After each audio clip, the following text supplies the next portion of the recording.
আমি আজকে নতুন করে আবিষ্কার করলাম আমাদের মাননীয় সংসদ সদস্য জনাব আব্দুল্লাহ মাহমুদ তাহের, শিশু মুক্তিযোদ্ধা। তাকে আমি স্বাগতম জানাই।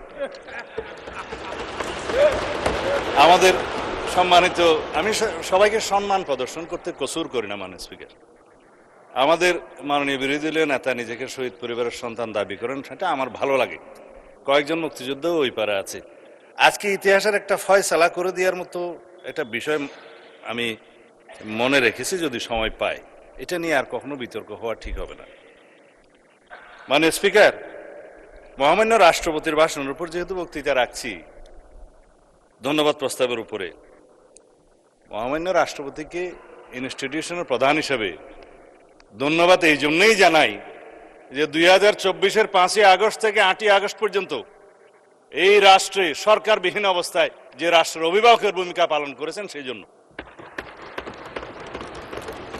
সেই 5ই আগস্ট থেকে 8ই আগস্ট পর্যন্ত প্রধানমন্ত্রী তৎকালীন ফ্যাসিস্ট শেখ হাসিনা পালিয়ে গেছে, পার্লামেন্ট ডিজলভ হয়েছে, মন্ত্রিপরিষদ নাই, এবং 106 কনস্টিটিউশনের অ্যাডভাইজারি রোলের বিপরীতে প্রেসিডেন্ট অ্যাডভাইস চেয়েছেন সুপ্রিম কোর্টের কাছে, যার অনুবলে ইন্টারিম গভর্নমেন্ট সৃজন হয়েছে, কিন্তু কোনো টাইম লিমিট দেওয়া ছিল না। তারও একটা কারণ ছিল, চিফ জাস্টিস এবং অ্যাপিলেট ডিভিশন পদত্যাগ করেছে। সেই রকম একটা অবস্থায় এই রাষ্ট্রের অভিভাবকের ভূমিকা হিসেবে তাকে দায়িত্ব পালন করতে হয়েছে। সেই জন্য ধন্যবাদ জানাই। ভাষণের জন্য পরে দেব। আমাদের এখানে একজন মাননীয় সংসদ সদস্য আছেন, বিরোধী দলীয় চিফ হুইপ জনাব নাহিদ সহ আরো অনেকেই চিফ অ্যাডভাইজার ডক্টর ইউনূস সাহেবের নেতৃত্বে শপথ গ্রহণ করেছিলেন।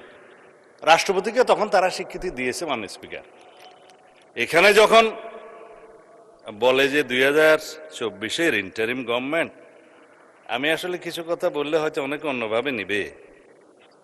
এই ইন্টারিম গভর্নমেন্টটা ছিল ভিতরে বাইরে দুই দলের সমর্থনে। তো এক দল ছিল যমুনার অভ্যন্তরে, আর একটা দল ছিল যমুনাকে কিনারে। তো মাননীয় স্পিকার,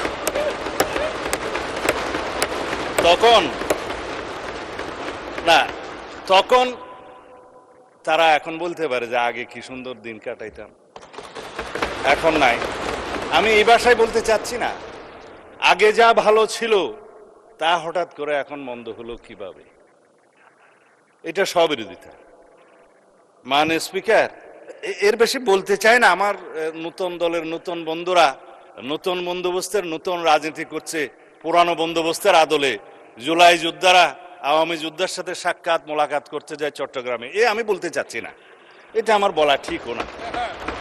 সুতরাং বন্দোবস্ত নতুন হলে রীতিনীতি সুরত আদলও নতুন হতে হবে। এটা মানে স্পিকার, আমি অনুরোধ করব যাতে এগুলাতে কেউ মনে না করে আর কি। যাই হোক, সেই অন্তর্বর্তীকালীন সরকারের মেয়াদ তো একটা অনির্ধারিত না হলেও এটা নির্ধারণ জনগণ করে দিয়েছিল। কেউ নির্বাচন তখন চায় নাই, কিন্তু নির্বাচন আদায় করে নিতে হয়েছে। মানে স্পিকার, এখানে সেটা দেশের ইতিহাস সাক্ষী দেবে।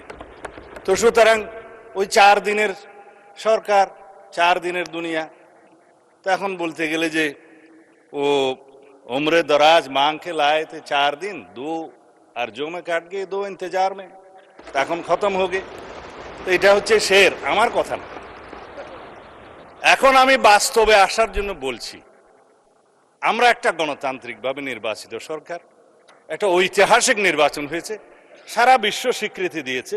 যারা ইলেকশন অবজারভার্স এসেছিলেন ইইউ সহ সমস্ত দুনিয়া থেকে, তারা সবাই বলেছে বাংলাদেশে একটা সুষ্ঠু শান্তিপূর্ণ নির্বাচন হয়েছে। গত পরশুদিন ইইউর নির্বাচন পর্যবেক্ষণ মিশনের চূড়ান্ত প্রতিবেদন দাখিল হয়েছে, আমাদেরকেও দিয়েছে, মাননীয় বিরোধী দলীয় নেতার কাছেও দিয়েছেন।